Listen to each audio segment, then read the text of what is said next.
Okay, let's get started. A lot of folks here. By our count, I think there are roughly probably a little over 400 students today that are registered. So welcome to Williams College. This is previews for the class of 2018. Give yourself a little bit of applause for that. That's pretty awesome.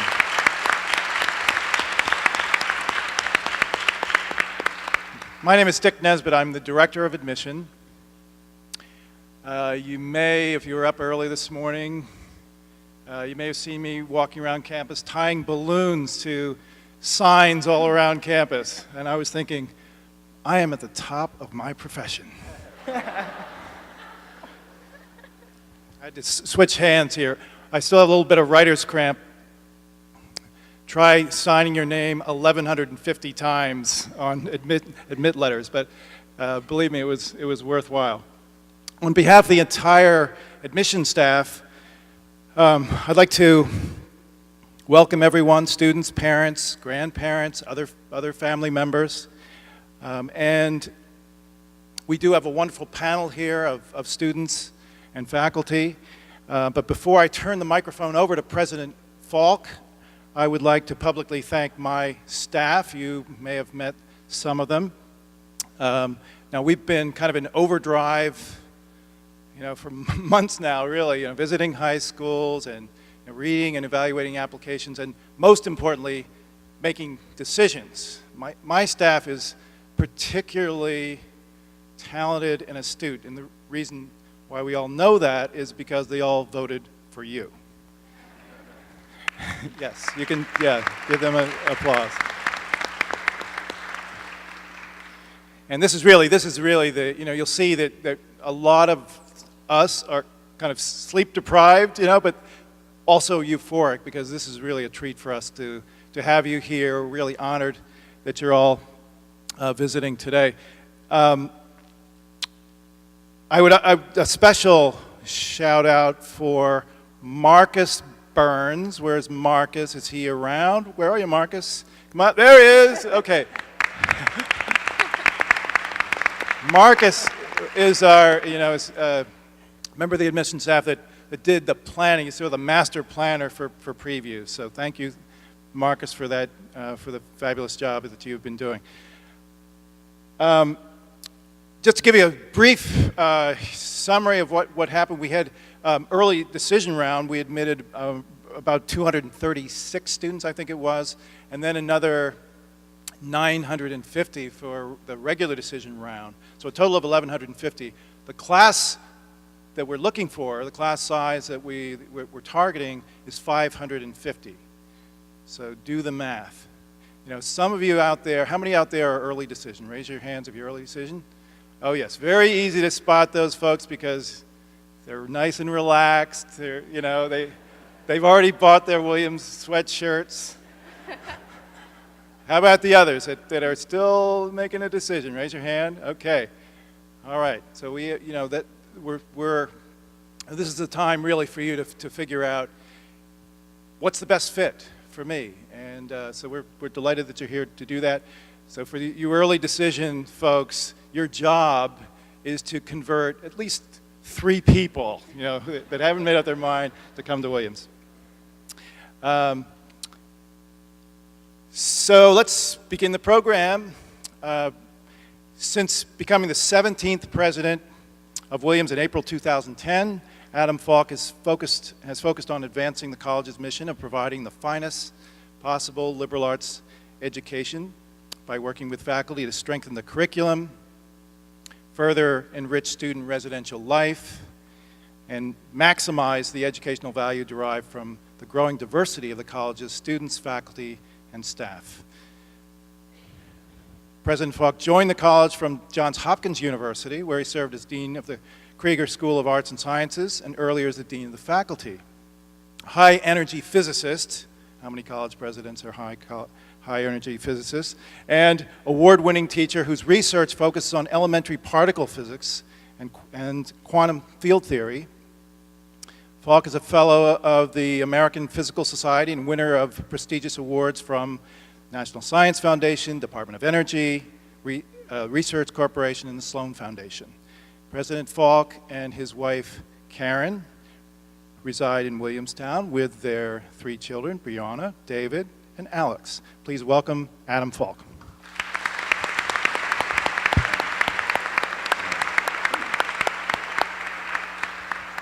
So thank you, Dick.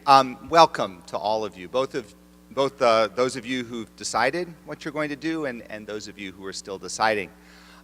As Dick said, this is really a decision about fit. It's a decision about what's best for you. It's not a decision about what's best in some abstract sense. It's not about rankings. It's about figuring out, what's the place that's the best place for you to be for the next 4 years. And you've decided to do the very best thing that you could possibly do in figuring that out, which is to come here. And to come here in particular and spend time with the people here at Williams. Because, we're going to show you this wonderful campus. Many of you have seen it. We'll talk about it. We'll talk about the structure of the curriculum. We'll talk about all sorts of things about the college that organize the work we do. But at the end of the day, Williams is a group of people. And I think the thing that it's faculty, it's students, it's our amazing staff, and what you're really trying to figure out is what's the environment in which you're going to flourish, in which you're going to make the most of the next 4 years. And I say this, in fact, I'll speak to the parents now. My daughter's going through exactly the same thing. She's been admitted to some colleges, and we're going around this month and asking exactly that same question is, what's the place that feels like you're going to embrace it and you're going to make the most of it? So that's what we hope to present you with here today, is a sense of who we are, what this place is, so that you can figure out how you relate to us. Now, there's one question that's off the table, which is whether or not you're going to succeed here. If you come, you'll succeed, because we admitted you on that basis. We looked through all those applications, and we found, in fact, of many, many students who we thought would succeed. And we've admitted a class of absolutely terrific students. And so we're excited about every single one of you and the possibility that you might come to Williams. And we've admitted you because we want you here, we know you'd belong, we know you'd have a great experience and do great things.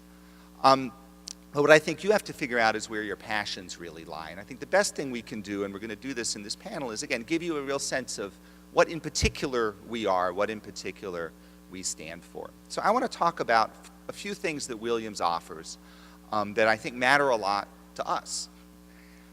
The first is an education. And we believe in something here at Williams. And I don't know, some of you are maybe avid readers of the Chronicle of Higher Education. I'm guessing most of you aren't.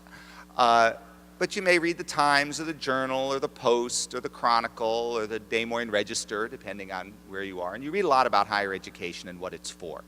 And there's a kind of complicated conversation about what it's for. But we believe that at Williams, it's for something very specific, which is to develop your mind. And we'll say more about this. It's not actually to get you your next job. Our students do very well in the job market.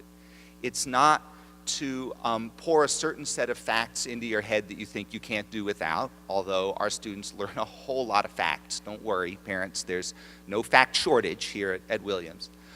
But that what we're really doing is preparing your mind to think, to feel, to analyze, to express itself.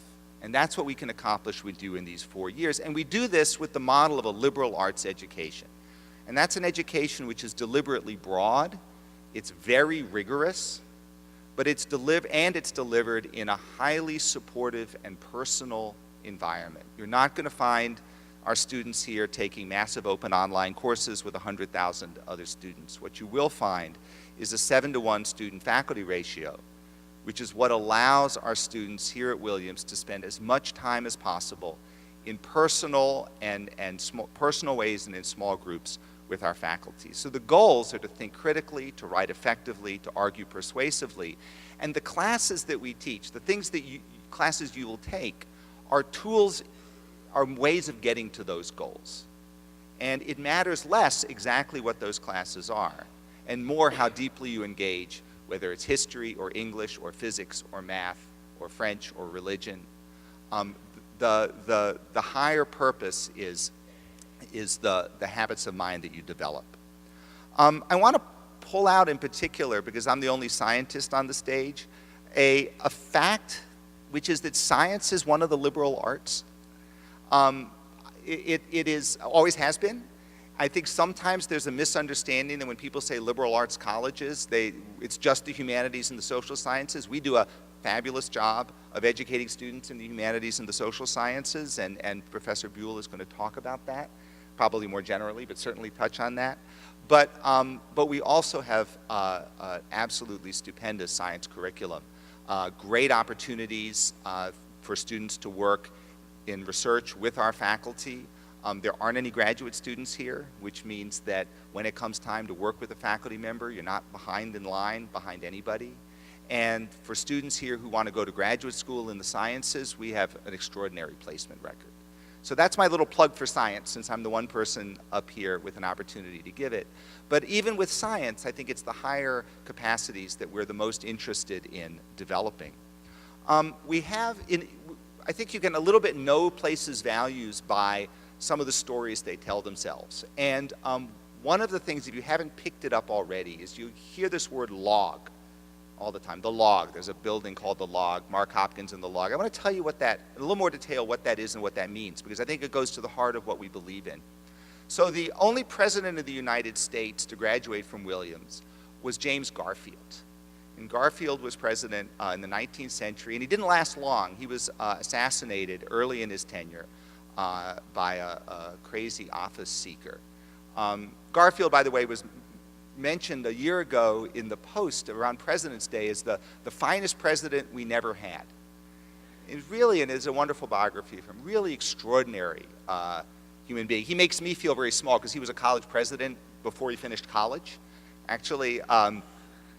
So, you know, what have I done lately? But there was a discussion that was happening in New York, an alumni event, where alumni got themselves into a bit of worked up a little bit about the state of the facilities here at Williams. And this would have been about in the early 1870s.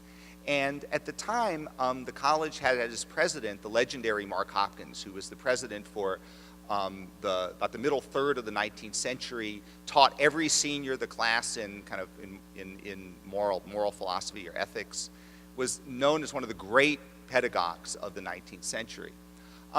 So Garfield found himself in this alumni dinner with people complaining about the facilities. You know, this was falling down, and I don't know, maybe the outhouses needed cleaning. I don't know. And he stood up and he said, "Look, the best college in the world is the one with Mark Hopkins on one end of a log and the student on the other."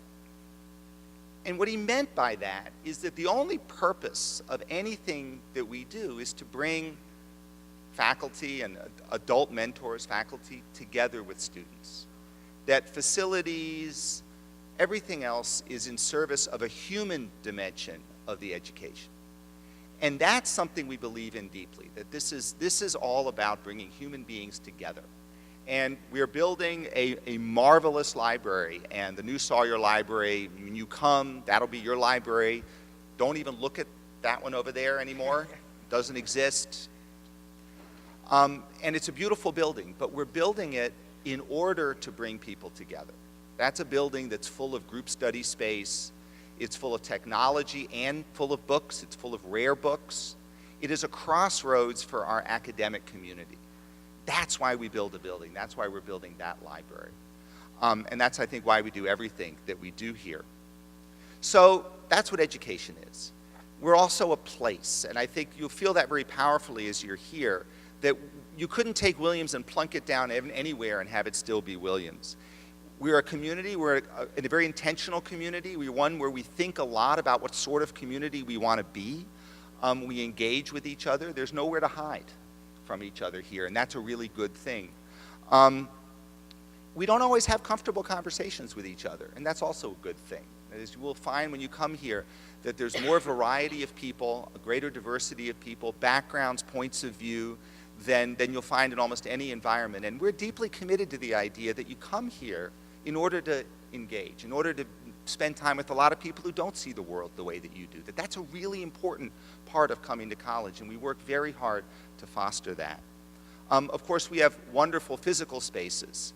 Those physical spaces are wonderful above all else because they sustain the communities that we have. So the Sawyer Library is a wonderful example of that. I don't think when you come here you're going to find that our dorms are palatial.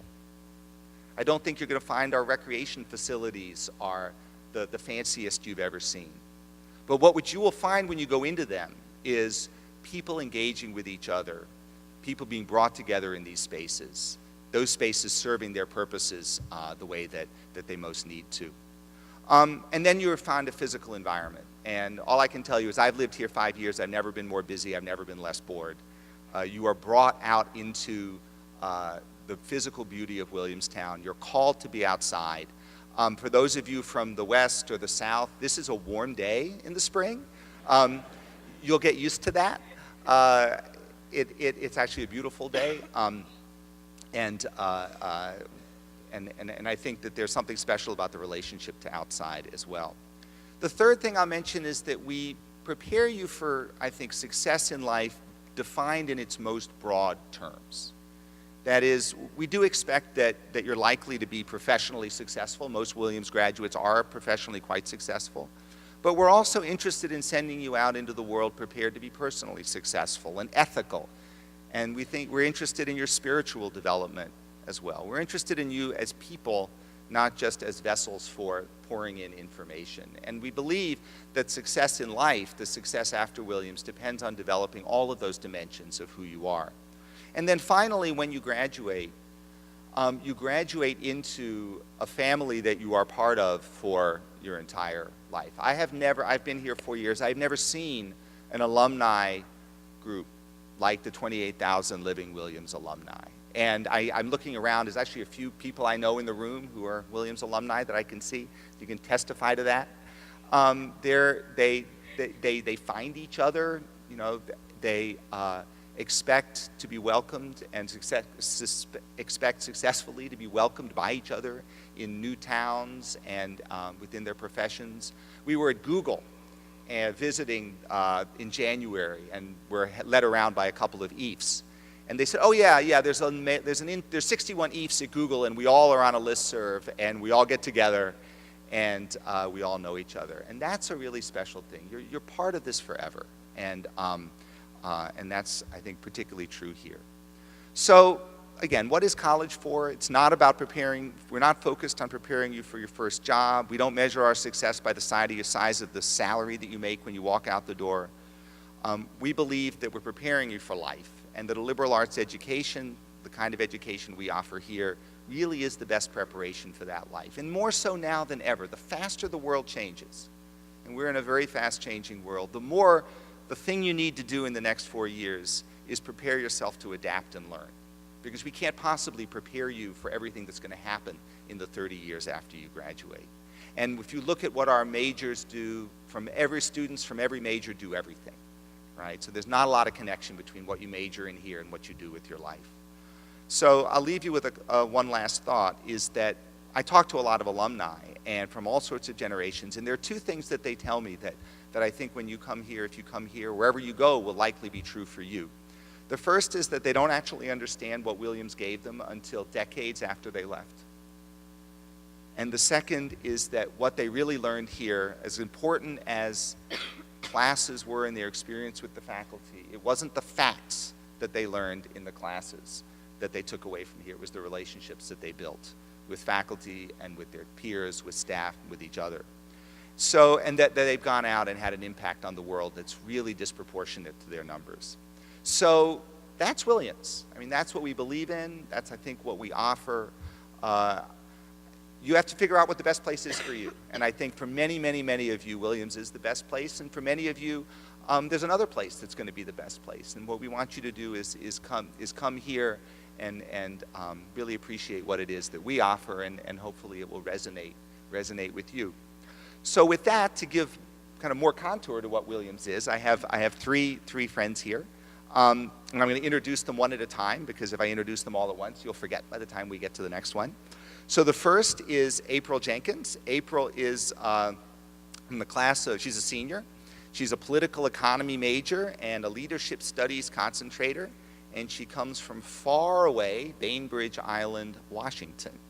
So here at Williams, she's been involved with the College Council, and the Finance Committee of the College Council, the Kaplan Council, Alumni Relations as the co-head class agent, and she's a TA in the Statistics Department.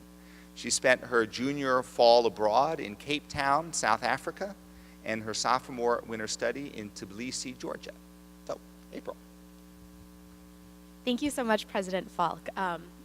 After going through Williams for the past 4 years, every single thing you said resonated except for one. Our dorms are awesome. As someone who is hunting for a post-grad apartment, if I could live in a Williams dorm for the next 10 years of my life, it would be wonderful. But that aside.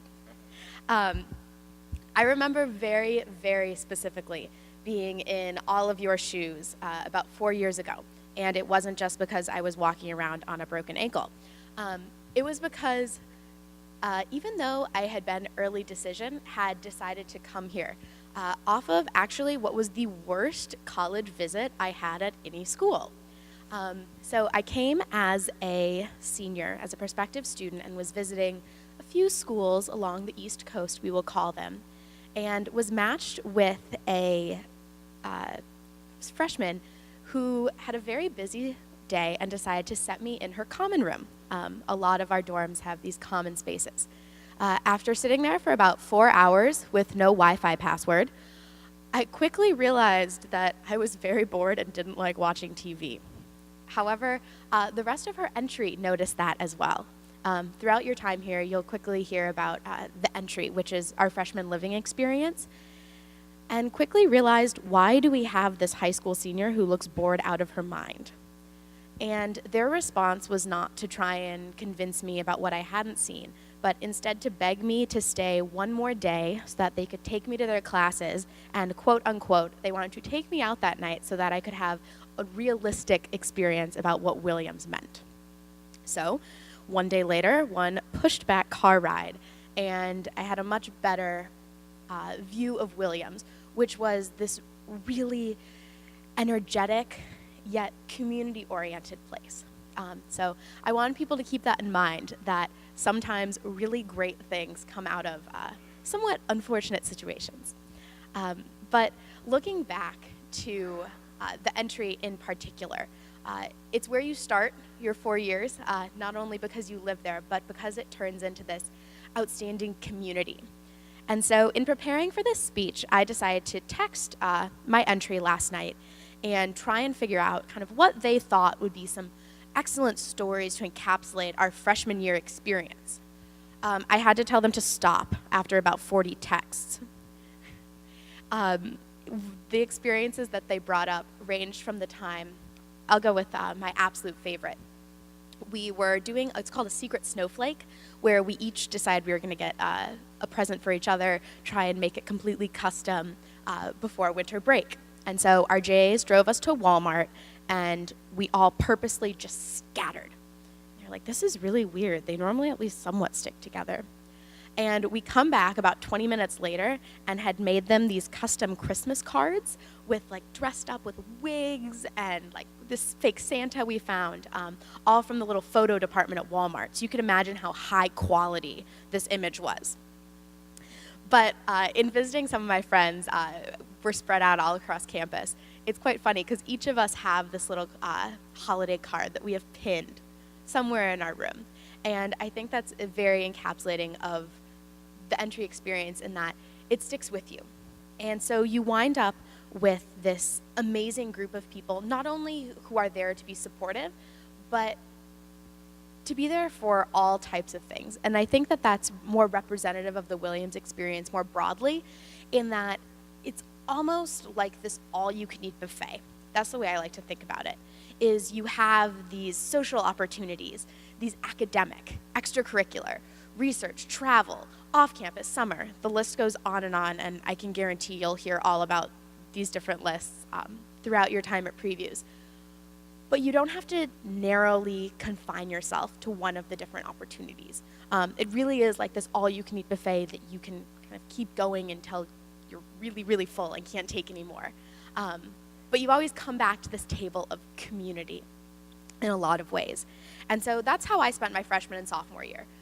digging really deep roots into the Williams community. I moved around a lot growing up, and so when you're only in a place for a few years, it's kind of hard to dig roots. But at Williams, that process was incredibly easy. And even though I didn't particularly buy into the beliefs of community when I was sitting in your seats, which is very embarrassing to admit now, I actually wrote an entire essay in my senior spring English class in high school that community is a social construct that doesn't exist. And recently emailed the teacher back apologizing, saying I just hadn't experienced it yet. So you really do learn here in a variety of prospects. But in addition to kind of this social envelope that the entry can be in providing a very close community contact, throughout sophomore year, I discovered the variety of extracurricular opportunities that Williams has. And I'm expecting that President Falk is raising his eyebrows because a lot of the policies that I've worked through, the administration has been incredibly helpful and supportive in. But as you heard President Falk mention, that was kind of a long list of things I was able to get involved in, but wait till you hear Fernando's. And Williams makes it very easy to pursue your passions, which is something that I've found. Even if you're not exactly sure what your passions are when you get here, which is totally fair. If you say you're undecided on what you want to major in, undecided what you're interested in pursuing, good. It's healthy. And so I spent a lot of my time within our student government on campus. It's College Council. We have an Instagram if you want to follow us. We post a lot. But all jokes aside, it was a very great opportunity to see how our community functions and how approachable and willing this community is to adapt to kind of different perspectives that individuals might have and being willing to challenge ourselves to grow and evolve. However, after digging in some pretty deep roots freshman and sophomore year, I got the travel bug really, really badly. And so sophomore winter study, I spent in Tbilisi, Georgia, which is the Georgia next to Azerbaijan, not the Georgia in the south.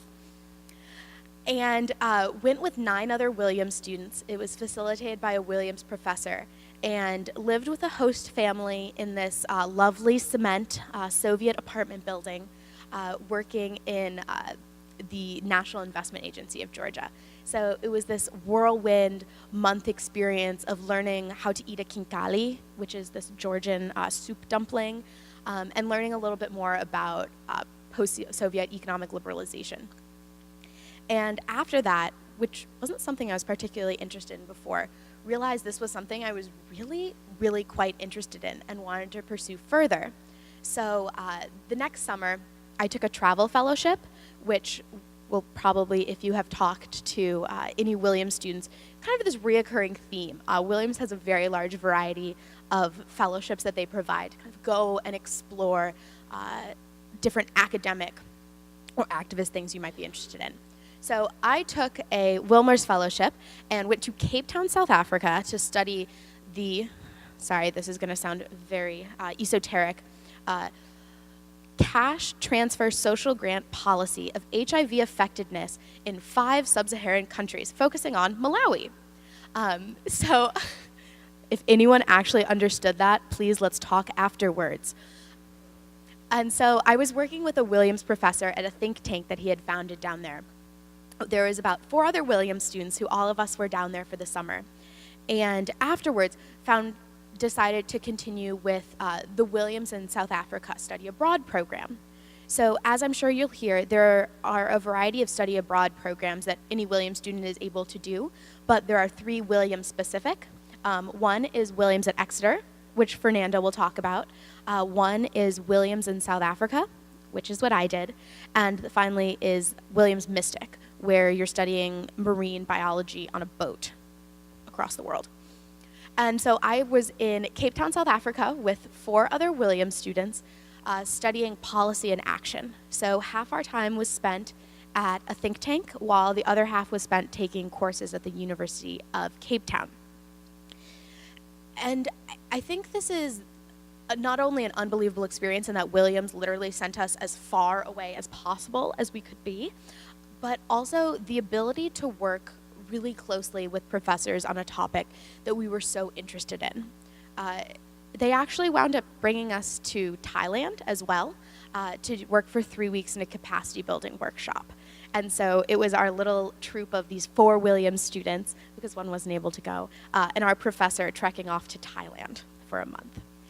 And as crazy as this sounds, it really kind of opened my eyes to being able to come back to Williams. Because after digging these really deep roots freshman and sophomore year, and then kind of wanting to spread my wings and fly away for junior year, coming back to what an amazing community this was made me appreciate our academics all the more. So in case the trying to discover the world part didn't convey it across clearly enough, I'm not very good at being confined easily. Little boxes, not very fun, not being able to go out and explore. Don't like that very much either. So in preparing for this, I counted up the number of departments I had taken classes in. And so in addition to a political economy major and a leadership studies concentration, which are 2 specific courses, 16 departments total. I'm going to see if I can remember them all. Political economy, political science, economics, leadership studies, history, sociology, French, Japanese, Russian, art history, art studio, and theater. And none of those were ever particularly a concern about thinking, am I going to fulfill a divisional requirement? Ever going to fulfill my major? It was all this pure academic curiosity, which is something you very frequently find here. But I think the story that highlights my academic experience the most is this intro leadership studies class I took the fall of my sophomore year. The professor was incredibly concerned because we had 21 students. He thought it was this huge class and he wanted to let us all in, so he did. But 21 students, which coming out of a high school where classes could sometimes go upwards of 30, I thought this was great. It was so small. But his response to trying to deal with this class, which he thought was way too big, was to take each of us out to lunch twice throughout the semester to check in, chat about whatever topics we thought were interesting, and just make sure that this class was the experience we wanted it to be.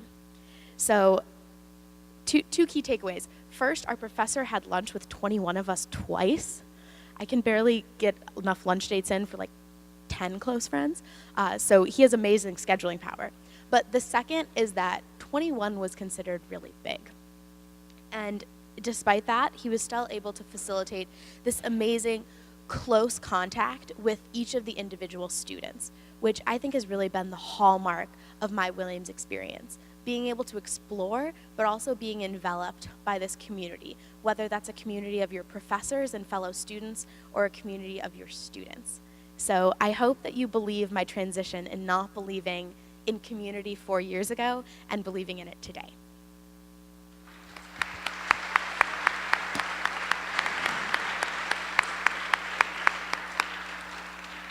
Thank you, April. I did not know about that essay. Next we're going to hear from Fernando Lora. Fernando is a senior art history major from Boston. He's a Mellon Mays undergraduate research fellow with a particular focus on race, nationality, and identity in 20th century Dominican photography. In his junior year, he participated in the Williams Exeter program at Oxford University. On campus, Fernando has been a member of the rugby team, the Capoeira Club, that's a mixture of dance and martial arts and Brazilian, Vista, the Latino student organization, and the Black Student Union. He has also co-hosted a sports talk radio show. Fernando. Thank you, President Falk. Welcome, everyone, and congratulations on getting accepted to Williams. I remember when around this time last year, 4 years ago, I was very excited. I remember I applied early decision. So in December, we were supposed to hear around 8 p.m., and I had to take a 3-hour nap because I just absolutely could not wait until 8 p.m. to check my email. I remember visiting Williams for the first time, and this random kid with like a fro and a really high voice ended up just like pulling me by the hand and dragging me to this art history class, and I had no idea what art history was. I had taken AP European history in high school, but it was a little bit different in going and attending this class. And the next year, it turned out that this guy Kyle Martin, who's actually a legend on campus, turned out to be my JA. So just remember, one of the sophomores you meet this weekend might be your JA next year. The reason why I decided to apply early decision to Williams was because I'm originally from Boston, I'm from the city, and I hadn't ever really experienced the wilderness, so to speak. So the rural area, to me, these are the mountains. Some kids from like out west and the Midwest are like, these are hills. No, to me, these are mountains. In Boston, it's pretty flat compared to this. But I really wanted to do things like skiing and hiking and mountain biking, all things that I've been able to experience during my time at Williams. And I've learned to wear a helmet when I'm mountain biking because you can crash a couple times, which I've done, but all good things to learn. My freshman orientation was probably one of my favorite moments at Williams. We had this orientation program called Wolf where you go on a hiking trip for, I don't remember, it was like 3 to 4 days, and I did an intermediate level, which is something like 5 or 10 miles, which is pretty tame now, I admit, but at the time I was like, wow, really? We're gonna have to do all that in a day. But I remember that the trip was something of a combination of Murphy's Law. It was everything that could have went wrong did go wrong. It was raining. We lost some of our like gas fluid to do the cooking, so we ate a lot of hummus basically. Just had to keep preparing everything by hand. It was raining so hard that we had to set up camp on the side of a mountain, which to me is fine, but apparently you're not supposed to do that, so we just kept sliding off. But we were able to bond really well and form really good friendships. And half of the group was my entry, so it was actually a very cool experience to be able to get to know them a little bit better in that way. One of my favorite things about the Williams community is the size. And I don't know if you guys consider that to be a good thing or a bad thing, but I really like the fact that it's a very small campus. I studied abroad for a year last year, and I was really nervous about coming back and not knowing most of the school. The incoming class from that year was going to be sophomores, and then the incoming freshmen. I was coming essentially into an entirely new school, which is what you guys will be doing next year. And I was really nervous about that. I don't think particularly socially awkward or anything, but it was weird coming back to a place where you knew everyone, then everyone that you knew was going to be gone, and that was a little bit scary to me. But one of the things I was reminded about is how easy it is to actually like make friends and get to know different people here at Williams. As a freshman, a lot of my friends were juniors and seniors, something that I don't think happens very often at larger universities, but it is something that that is an experience that you have here. I also really love that it's not a cutthroat environment. That was one of the things that I was very, very thoughtful of when making my decision to apply to Williams. It seemed like it's much more about the community, as April and President Falk have mentioned, than anything else. Students are willing to help you out academically, socially, whatever. It's very much a support network. And visiting other schools, I've heard horror stories of kids like ripping off pages from textbooks so that they wouldn't be able to read it, or like destroying like files for papers and things like that. And that's just not an experience I wanted to have. And I visited Williams a few times. It seemed like it wasn't that type of environment, and in my experience here, it hasn't. It's actually a very welcoming and engaging community. I have been able to build great relationships, not with just students, but members of like the admissions, for example, a lot of the people that have been able to organize this wonderful event this weekend. And even if you only have 1 year with the students here, the type of friendships that you build are absolutely extraordinary. One of my best friends, Max, he studied abroad his junior year, and I studied abroad my senior year. So we actually only had 1 year together, my freshman year, his sophomore year. But he's still one of my closest friends. And I think that speaks to the type of friendships that you are able to build in this type of environment, especially when your class is going to be 500 kids. And I don't know, again, whether that seems big or small, but it's actually both. It's so small that you get to know a ton of people, but even today as a senior, 4 years later, I'm still meeting new people, which to me seems mind-blowing. I recently met this girl, Lucy, in my art class, and she told me she was a senior. I just thought it was mind-blowing. How did I not meet you in these 4 years here?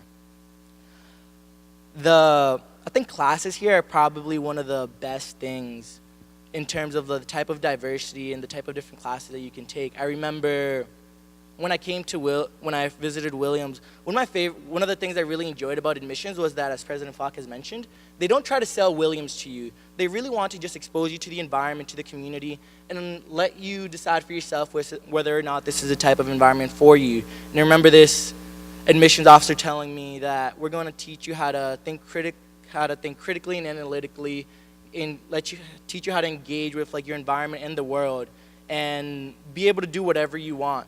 And I think that's something that has actually been very true here. In classes, you may be thinking like art history, what can I do with that? I don't necessarily actually want to take the PhD route and become an art history professor. I don't think that a lot of kids actually like use their degrees for their particular field. I actually want to like get into sports representation, which is what I told the admissions officer 4 years ago, and he was like, well, Williams will prepare you for that. And I think it has. I think one of the ways that Williams education is very interdisciplinary, so my art history degree has been very useful in my statistics classes with seeing how to read graphs and things like that. But that's actually not something you ever really think about, the fact that an art history degree is actually going to help you with math and numbers and being able to understand the world in that way. And I think it's actually a very useful thing. And if you speak to any Williams alums, they'll actually tell you, take an art history class. It's probably one of the most rewarding classes I've taken at Williams. And I would agree with them. I highly encourage you to do so. My junior year, I participated in the Williams Exeter program at Oxford University.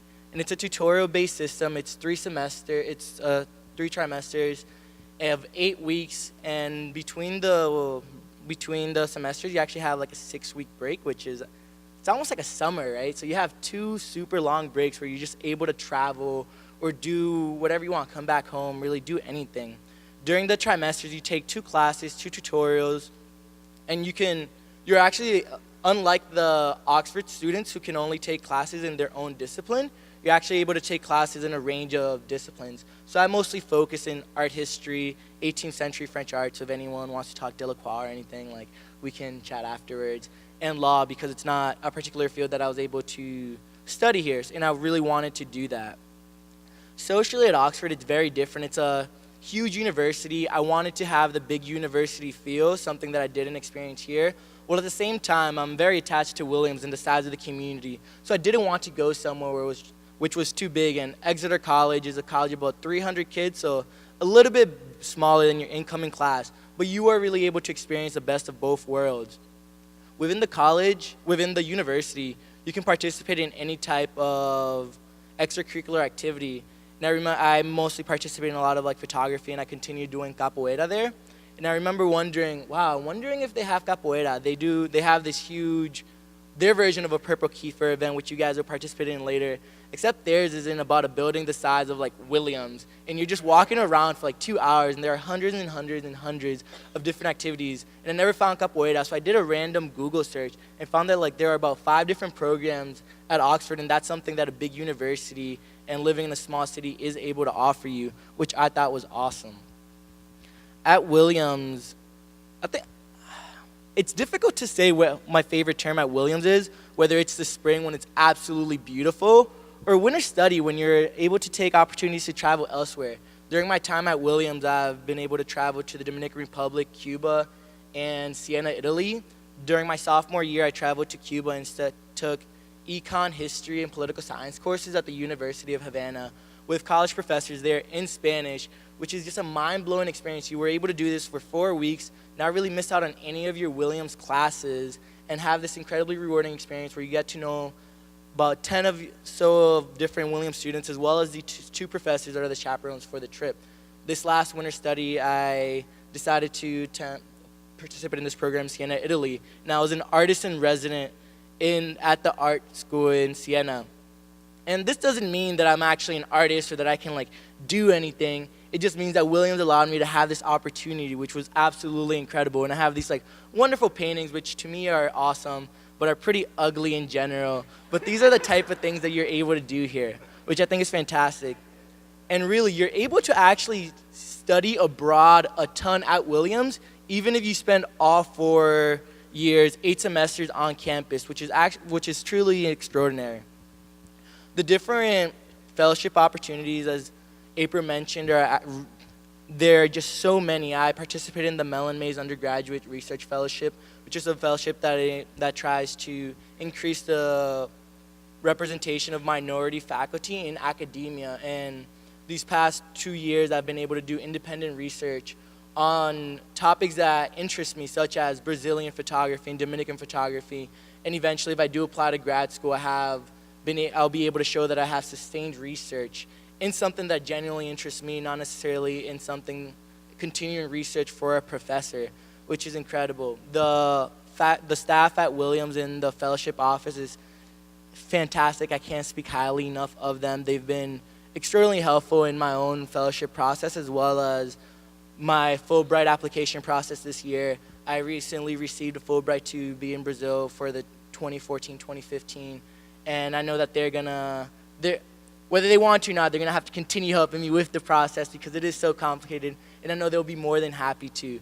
And that's something that I appreciate more and more at my time at Williams, how willing people are to help you in whatever you choose to do, whatever your interests are, and whatever you hope to do. And this is very much evident in the Williams Alumni Network, which has probably been a lifesaver this year, especially as a senior. I think I've been using them since freshman year, probably a little bit too eager.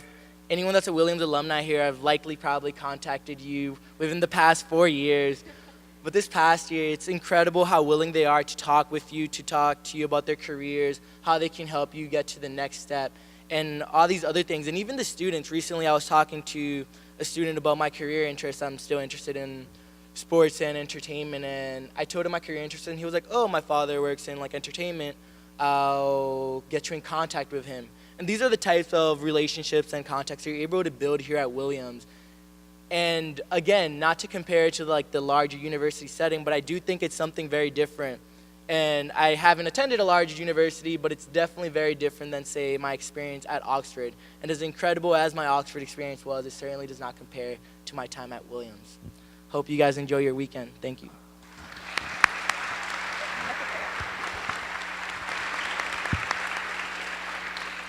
Thank you, Fernando. So finally, we're going to hear from Denise Buell. Denise is the professor of religion and an affiliate in the Women's Genders and Sexuality Studies program. She attended Princeton as an undergraduate and then Harvard for her Master's of Divinity and her PhD, and then joined the Williams faculty in 1997. So Denise has published 2 books and many articles on a range of topics that all have to do with early Christian history and how and why folks in the present interpret the beginnings of Christianity. She's written especially about how gender and race matter for the study of early Christian history. Denise teaches courses on the New Testament and early Christian history, on Gnosticism, the history of Western occultism and esotericism, and feminist approaches to religion. She also teaches a tutorial on haunting, so she's our local expert on ghosts. For fun, she's a DJ, a WCFM, and a parent. And she's got her own study abroad experience coming of the kind that faculty do. She's going to have an adventure in administration and step out of the classroom next year and become the new dean of the faculty here at Williams. Denise. Great. Thank you so much, Adam. Again, welcome to everyone and congratulations to the students and to the families. Can you hear me okay? Is my mic on? Okay, great. All right. So as Adam has said, whether you have decided to come or whether you're still deciding, you have great options, and I don't see my role necessarily as to convince those of you who are undecided, but I thought you might find it interesting to hear, which you may not have thought about, that professors have to make a similar kind of choice. We actually have to wrestle with the decision about what kind of job we want, and if we're lucky enough, we might actually have a choice in this matter. So I want to tell you a story to illustrate this. When I was a graduate student, my advisors all took for granted that I should be aiming for a job at a research university. And they meant this as a compliment, that one should aim for working with graduate students, being able to have a low teaching load so that you could become a prominent scholar, become well published, gain an international reputation, all of these things. My advisors knew that I loved teaching, and indeed they cared about teaching as well. But they saw teaching as sort of the icing on the cake rather than the main course, which for them was research and publishing. My first tenure track position was actually at a state university, and I had a terrific experience there. My advisors also saw this as a great first step. The department had a well-respected master's program, so I did get to work with graduate students as well as undergrads. But a couple years in, a friend of mine sent me a job advertising the position here at Williams, and she encouraged me to apply. And I did. I put my name into the ring, even though I wasn't considering really being on the job market at that point. And I was lucky enough to get the offer. But this is when my advisors got vocal. Your scholarship will wither. You'll be trapped in teaching. It'll be a dead end for your career. These are things they actually said. Thankfully, I had another important perspective. I grew up in a small town in northern Ohio, a place that was a home to a good liberal arts college and conservatory, Oberlin. More than this, my dad was a professor there for my entire childhood, so I sort of had the inside track on liberal arts colleges. I watched him craft a life that included passion for teaching and the lives of his students, but also passion for his ongoing scholarship and interest in the involvement in the community and for his family. It was not uncommon for my dad to host seminars at our house in the evening. I spent way too many nights sitting over the edge of the banister, like listening, trying to listen. He invited students to dinner regularly, took me and my sister to the dining halls to have meals with students, and I had a slew of college babysitters. I did not know then that I wanted to be a professor, and in fact not till much, much later. But once I made that decision, I knew that a liberal arts setting was the place for me. So I was able to resist my mentor's well-intentioned but wrong advice. And contrary to their views, I've been able to develop my love of teaching and pursue an active research life. I regularly travel around the world to present my work and interact with other scholars. Now, one reason I tell you this story is to emphasize that the faculty here, if you choose to come here, the faculty who come to Williams and stay at Williams are dedicated passionately to our research or creative work, but also to our teaching. And we see these two passions as intertwined and mutually reinforcing. It's true I don't have graduate students, and that I'm the only professor in my area, in my niche. And so, of course, I travel to conferences to interact with specialists in my field, and Williams is generous in supporting me to do this, just as it's generous in supporting students to get experiences off campus. But being the only one in my area here on campus means that I both have had to and have been delighted to stretch myself to interact with other professors in other fields for things like reading groups, organizing small conferences, talking about teaching. And my scholarship, I think, is much more creative and able to reach a broader audience for being incubated in this liberal arts setting. And this benefit of a liberal arts setting is, of course, totally connected to my teaching. I love that my students come to my classes having just thought about microbiology or statistics or French literature. My students give me new angles of vision and on the world, but also on the specific material in class, and help me to think about how to communicate what I'm teaching or what I'm writing to a broader audience. Indeed, part of what I think the liberal arts is for is to foster these unexpected connections and new ways of thinking precisely through the juxtaposition of different learning contexts and disciplines in a single semester over the course of 4 years. I don't get to take 4 courses a semester, but I get to benefit from the multiple courses, the many, many units that students are bringing into my classes. There's a second reason, a related reason, to tell you the story about my path to teaching at Williams. Although I give my dad significant credit, it's also a story about the power of a liberal arts education to give you the tools to find your own voice, weigh multiple perspectives, including competing ones, and to thrive in any life path or career. As a college student myself, I took more courses in the cultures, history, and languages of East Asia, including Chinese specifically, than I ever did in early Christianity, my area of specialization now. I took loads of other courses that still inform my questions, interests, and abilities to work with a broad range of kinds of people. Coursework in psychology of the mind, French literature, philosophy, women's studies, American studies, among other things. Although it was definitely challenging to begin studying classical Greek only as a senior in college, and some days I wish I had begun much, much earlier, my liberal arts college background, even though it was at a university, has proved more of an advantage to me than a disadvantage as I ask wide-ranging questions, more wide-ranging than some of my colleagues.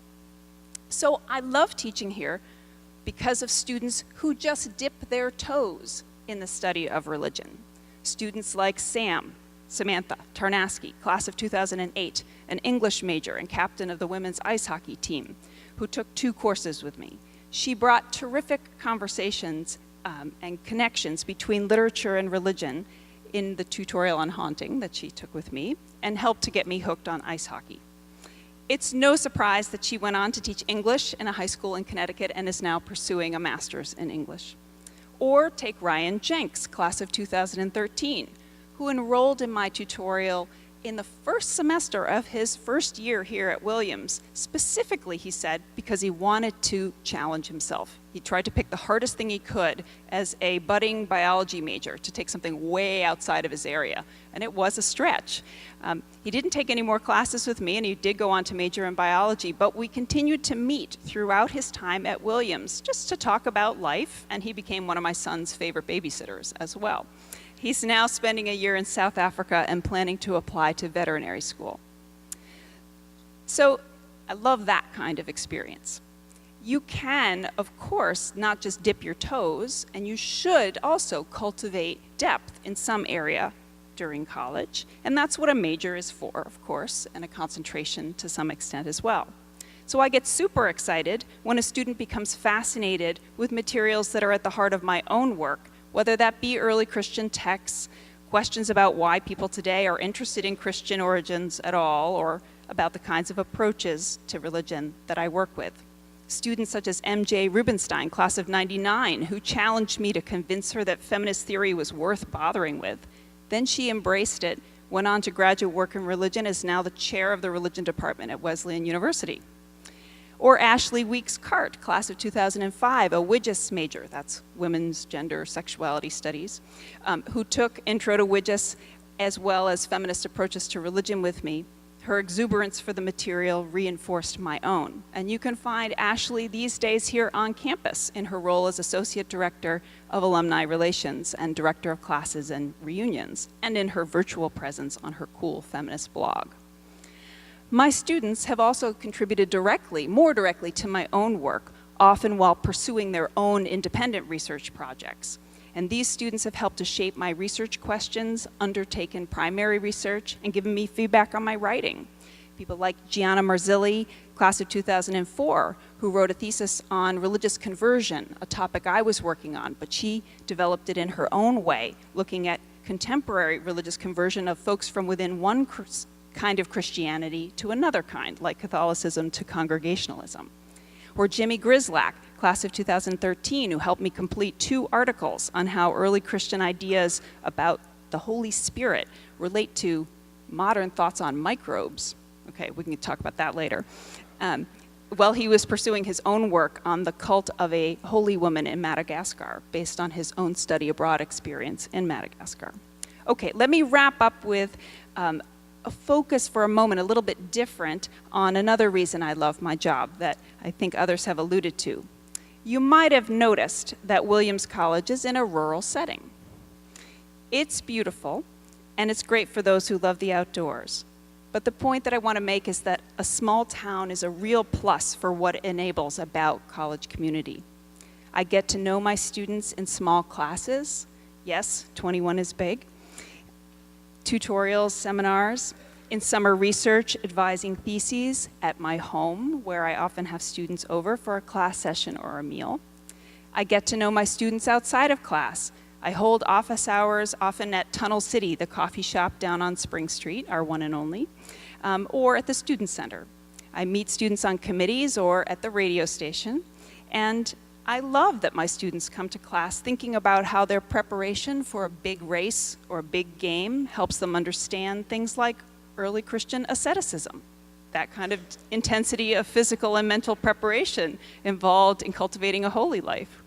I love that my students come to class primed from participation in the theater department or other college performance groups to offer fantastic angles on things like spirit possession. And I see my colleagues not just on campus, but in town, and I can socialize with them easily because we don't scatter to the winds. You see us around. All of this may feel rather abstract right now, so let me close with some specifics, even though it's going to be an incomplete list. I love teaching here because of Sarah Caswell, Sarah Lindsay, Brianna Halpin, Sarah Godbehere, Edlin Smith, Dan Moshe Field, Nina Rodriguez, Sam Capola, John Kildall, Denny Fischler, Caroline Caputi, Hillary Ledwell, Iman Lapumba, Yasmin Nichols, Josh Miller-Lewis, Ben Shulam, Dylan Griswold, and many others. Even as you head on to wonderful and often unanticipated life paths, you leave a big impression on us. Come and leave your mark.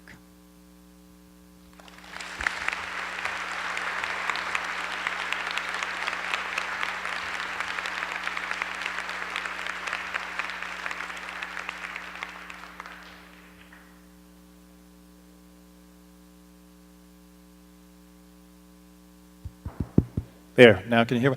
Thank you, Denise. Let's give another round of applause to this great panel.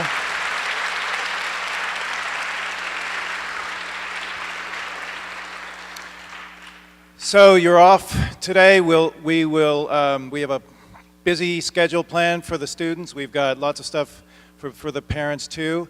Couple of things to remember. Don't lose your meal tickets. You have a purple wristband that we gave you.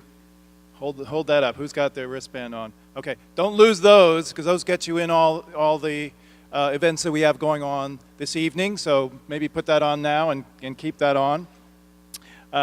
Remember, if you're visiting a class, get there early.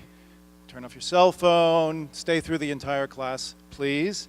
And tonight, students, like I said, it's carefully planned, and we want you to have a wonderful time, but we also want you to exercise good judgment. So that's all I'm going to have to say about that, okay? There will be special interest tours, and there are people outside that will direct you to those. So thank you again for coming. Enjoy the day.